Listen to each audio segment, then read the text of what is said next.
बिस्मिल्लाहिर्रहमानिर्रहीम। अस्सलाम वालेकुम दोस्तों और बुजुर्गों। दोस्तों तुहाडे सामने एक नवी वीडियो लेके हाज़र होया वां।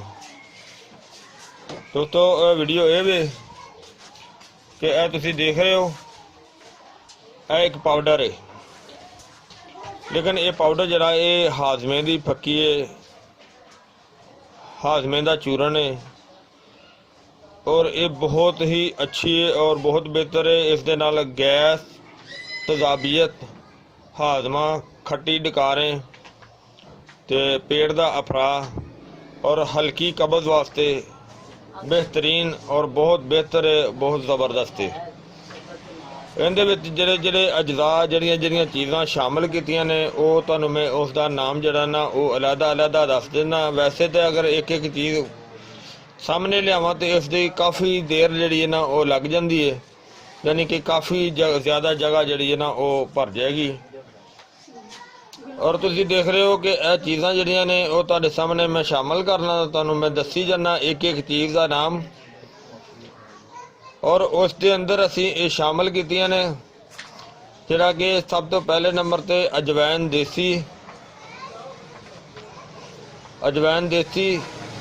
देसी तो बाद फिर असीं इस दे अंदर शामिल किया है पुदीना खुश्क, यानी कि वो जंगली पुदीना हुंदा जिहड़ा कि मैदे की जलन वास्ते, मैदे की तेजाबियत वास्ते बहुत बेहतर है। और जिहड़ी अजवैन हुंदी है वो अफरा वास्ते भी बड़ी मुफीद हुंदी है और वो पेट दीयां बीमारियां नूं ठीक करदी है और रीह बाह नूं भी ठीक करदी है।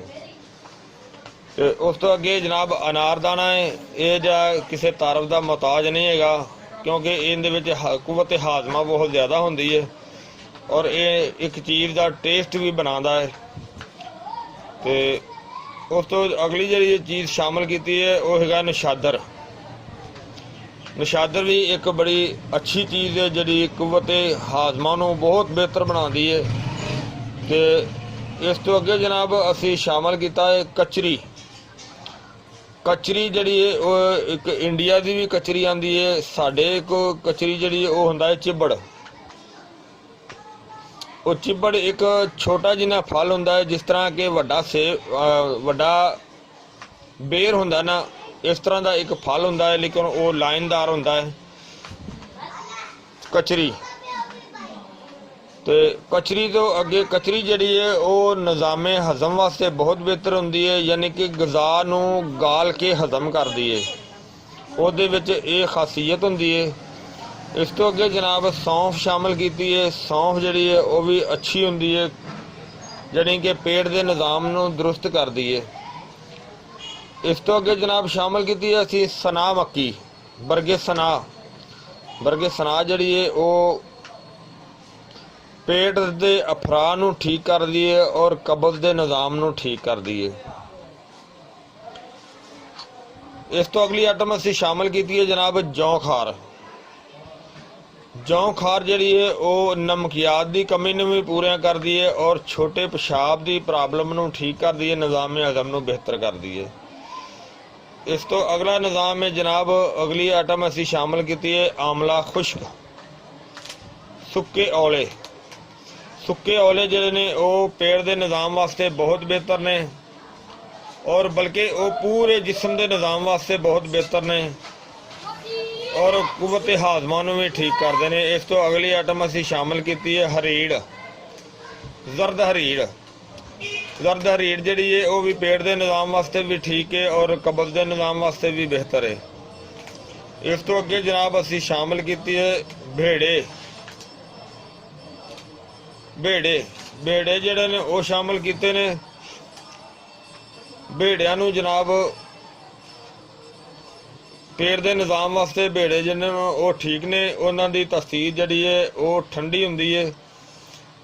वैसे तो अगर औले और भेड़े और हरीर अगर इन्हां तिन्ना चीज़ां नूं तिरफला भी किया जाता है और अगर इन्हां तिन्ना चीज़ां नूं ही सिर्फ तिन्ना चीज़ां नूं दलफल करके ते अगर बना के ते उन्होंने भगो के पानी उसका पीता जाए उन्होंने तिरफला कहते हैं, लेकिन वो भी गर्मी वास्ते अच्छा होंदा है, पेट के निज़ाम वास्ते वो भी ठीक होंदा है और उन्हां दी तसीर भी ठंडी हुंदी है कि उन्होंने अगर मिट्टी के पानी में भगो के तो वो इस्तेमाल किया जाता है।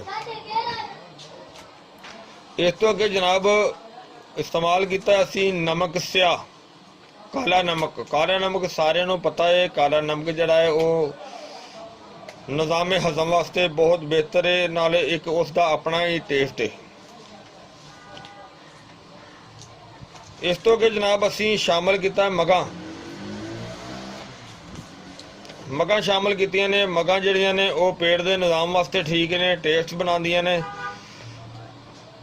ਔਰ ਉਹ ਜਿਸਮ ਦੀ ਦਰਦ ਦੇ ਇਤਦਾਲ ਨੂੰ ਠੀਕ ਕਰਦੀਆਂ ਨੇ, ਯਾਨੀ ਕਿ ਜਿਸਮ ਦੇ ਵਿੱਚ ਦਰਦ ਦੀ ਕੈਫੀਅਤ ਜਿਹੜੀ ਨਾ ਉਹਨੂੰ ਬਿਹਤਰ ਕਰਦੀਆਂ ਨੇ, ਪੇਟ ਦੇ ਦਰਦ ਦੀ ਕੈਫੀਅਤ ਨੂੰ ਵੀ ਬਿਹਤਰ ਕਰਦੀਆਂ ਨੇ। ਔਰ ਜਦੋਂ ਇਹ ਸਾਰੀਆਂ ਚੀਜ਼ਾਂ ਦਾ ਮਰਕਬ ਬਣਦਾ ਹੈ ਔਰ ਮਰਕਬ ਜਿਹੜਾ ਹੈ ਉਹ ਦਰਦ ਵਾਸਤੇ ਬਹੁਤ ਬਿਹਤਰ ਹੁੰਦਾ ਹੈ।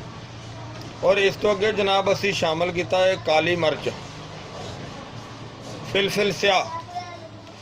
ਕਾਲੀ ਮਿਰਚ ਜਿਹੜੀ ਹੈ ਤੁਹਾਨੂੰ ਪਤਾ ਹੈ ਉਹ ਵੀ ਇੱਕ ਆਪਣਾ ਟੇਸਟ ਵੀ ਬਣਾਉਂਦੀ ਹੈ ਔਰ ਉਹ ਮਲਯਨ ਹੁੰਦੀ ਹੈ, ਪੇਟ ਦੇ ਨਿਜ਼ਾਮ ਨੂੰ ਠੀਕ ਕਰਦੀ ਹੈ, ਉਹ ਕਬਜ਼ ਦੇ ਨਿਜ਼ਾਮ ਨੂੰ ਵੀ ਠੀਕ ਕਰਦੀ ਹੈ ਔਰ ਮੈਦੇ ਨੂੰ ਤਾਕਤ ਦਿੰਦੀ ਹੈ। ਔਰ ਇਸ ਤੋਂ ਅੱਗੇ ਜਨਾਬ ਅਸੀਂ ਸ਼ਾਮਲ ਆਖਰੀ ਚੀਜ਼ ਉਹ ਸ਼ਾਮਲ ਕੀਤੀ ਹੈ ਕਿ ਖੁਸ਼ਕ ਲੀਮੂ, ਸੁੱਕੇ ਨਿੰਬੂ। ਸੁੱਕੇ ਨਿੰਬੂ ਜਿਹੜਾ ਨਾ ਉਹ ਤੁਹਾਨੂੰ ਪਤਾ ਹੈ ਇਹ ਵੀ ਨਿਜ਼ਾਮੇ ਹਜ਼ਮ ਵਾਸਤੇ ਵੀ ਬਹੁਤ ਹੀ ਬਿਹਤਰ ਨੇ। ਔਰ ਇਸ ਤੋਂ ਇਲਾਵਾ ਉਹ ਟੇਸਟ ਵੀ ਬਣਾਉਂਦੇ ਨੇ। ਔਰ ਇਹਨਾਂ ਜਦੋਂ ਸਾਰੀਆਂ ਚੀਜ਼ਾਂ ਦਾ ਮਰਕਬ ਇੱਕ ਬਣਾਇਆ ਜਾਂਦਾ ਹੈ ਤੇ ਉਸ ਨੂੰ ਫੱਕੀ ਕਿਹਾ ਜਾਂਦਾ ਹੈ, ਉਹ ਜਿਹੜੀ ਤੁਹਾਡੇ ਸਾਹਮਣੇ ਪੇਸ਼ੇ ਖਿਦਮਤ ਹੈ, ਜਿਹੜੀ ਕਿ ਪੇਟ ਦੇ ਨਿਜ਼ਾਮ ਵਾਸਤੇ ਬਹੁਤ ਹੀ ਅੱਛੀ ਔਰ ਬਹੁਤ ਹੀ ਸੋਹਣਾ ਕਿਸਮ ਦੀ ਚੀਜ਼ ਹੈ, ਬਹੁਤ ਹੀ ਆਲਾ ਕਿਸਮ ਦੀ ਚੀਜ਼ ਹੈ। ਲੇਕਿਨ ਇਹ ਵੇ ਕਿ ਅਗਰ ਬਲੱਡ ਪ੍ਰੈਸ਼ਰ ਦਾ ਮਰੀਜ਼ ਹੋਵੇ ਤਾਂ ਉਹ ਜ਼ਰਾ ਨਮਕੀਆਤ ਦੀ ਕਮੀ ਕਰ ਲਵੇ। ਅਗਰ ਬਲੱਡ ਪ੍ਰੈਸ਼ਰ ਦਾ ਮਰੀਜ਼ ਨਹੀਂ ਹੈ ਤਾਂ ਉਹ ਤੇ ਇਸ ਨੂੰ ਇਸ ਤਰ੍ਹਾਂ ਹੀ ਇਸਤੇਮਾਲ ਕਰ ਸਕਦਾ ਹੈ। ਔਰ ਇਸ ਦਾ ਇਸਤੇਮਾਲ ਤਕਰੀਬਨ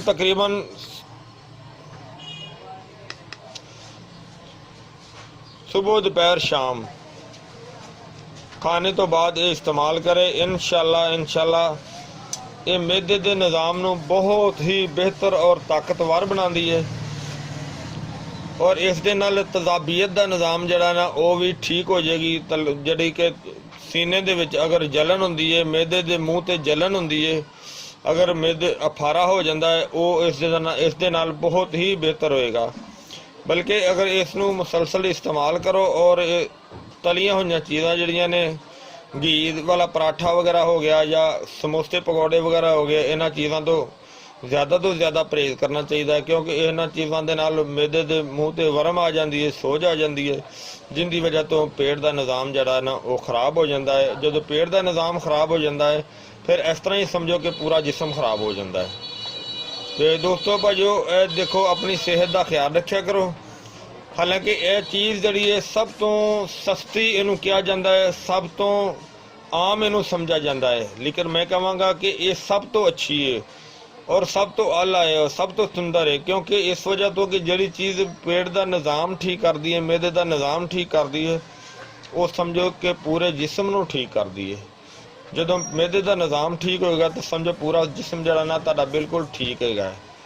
ਤੇ ਇਨਸ਼ਾਅੱਲਾ ਇਹ ਬਣਾਉਣੀ ਵੀ ਮੁਸ਼ਕਲ ਨਹੀਂ ਹੈਗੀ, ਆਸਾਨ ਹੈਗੀ ਹੈ। ਤੇ ਅਗਰ ਇਹਨਾਂ ਨੂੰ ਤੁਸੀਂ ਇਹ ਆਪਣੇ ਹਿਸਾਬ ਨਾਲ ਵੀ ਮਕਦਾਰ ਲੈ ਲਵੋ ਕਿ ਇੰਨੀ ਮਕਦਾਰ ਲੈ ਕੇ ਤੇ ਇਸਤੇਮਾਲ ਕਰਨਾ। ਹਾਂ, ਤੁਹਾਨੂੰ ਮੈਂ ਇਸ ਤੋਂ ਹੋਰ ਇਹਨੂੰ ਅੱਛਾ ਬਣਾਉਣਾ ਹੋਏ ਤੇ ਇੱਕ ਚੀਜ਼ ਇਹਦੇ ਅੰਦਰ ਹੋਰ ਸ਼ਾਮਲ ਕਰ ਲਵੋ। ਉਹ ਇਸ ਦੇ ਅੰਦਰ ਤੁਸੀਂ 7 ਪੁਦੀਨਾ ਸ਼ਾਮਲ ਕਰ ਲਓ। ਪੁਦੀਨੇ ਦਾ 7 ਜਦੋਂ ਇਸ ਦੇ ਅੰਦਰ ਸ਼ਾਮਲ ਕਰੋਗੇ ਫਿਰ ਇਹਦਾ ਟੇਸਟ ਵੀ ਹੋਰ ਜ਼ਿਆਦਾ ਹੋ ਜਾਏਗਾ ਔਰ ਜ਼ਾਇਕਾ ਵੀ ਬਹੁਤ ਬਿਹਤਰ ਹੋ ਜਾਏਗਾ ਔਰ ਇਸ ਦਾ ਫਾਇਦਾ ਵੀ ਬਹੁਤ ਅੱਛਾ ਹੋ ਜਾਏਗਾ, ਬਹੁਤ ਬਿਹਤਰ ਹੋ ਜਾਏਗਾ। ਸੀਨੇ ਦੀ ਜਲਨ ਵਾਸਤੇ, ਤਜ਼ਾਬੀਅਤ ਵਾਸਤੇ ਬਹੁਤ ਹੀ ਜਲਦੀ ਫਾਇਦਾ ਕਰੇਗੀ। ਤੇ ਦੋਸਤੋ ਉਮੀਦ ਹੈ ਇਨਸ਼ਾਅੱਲਾ ਕਿ ਤੁਹਾਨੂੰ ਵੀਡੀਓ ਅੱਛੀ ਲੱਗੀ ਹੋਈ ਹੋਵੇਗੀ, ਇਨਸ਼ਾਅੱਲਾ ਜ਼ਰੂਰ ਅੱਛੀ ਲੱਗੇਗੀ। ਔਰ ਪਿਆਰੇ ਦੋਸਤੋ ਭਾਈਓ ਇਹਨੂੰ ਲਾਈਕ ਕਰਿਓ, ਸ਼ੇਅਰ ਕਰਿਓ ਔਰ ਸਬਸਕ੍ਰਾਈਬ ਕਰਨਾ ਨਾ ਭੁੱਲਿਓ। ਤੇ ਇਨਸ਼ਾਅੱਲਾ ਅਗਲੀ ਵੀਡੀਓ ਨਾਲ ਫਿਰ ਮਿਲਾਂਗੇ। ਇਜਾਜ਼ਤ, ਅੱਲਾਹ ਹਾਫਿਜ਼, अस्सलाम वालेकुम रहमतुल्लाहि व बरकातुहू।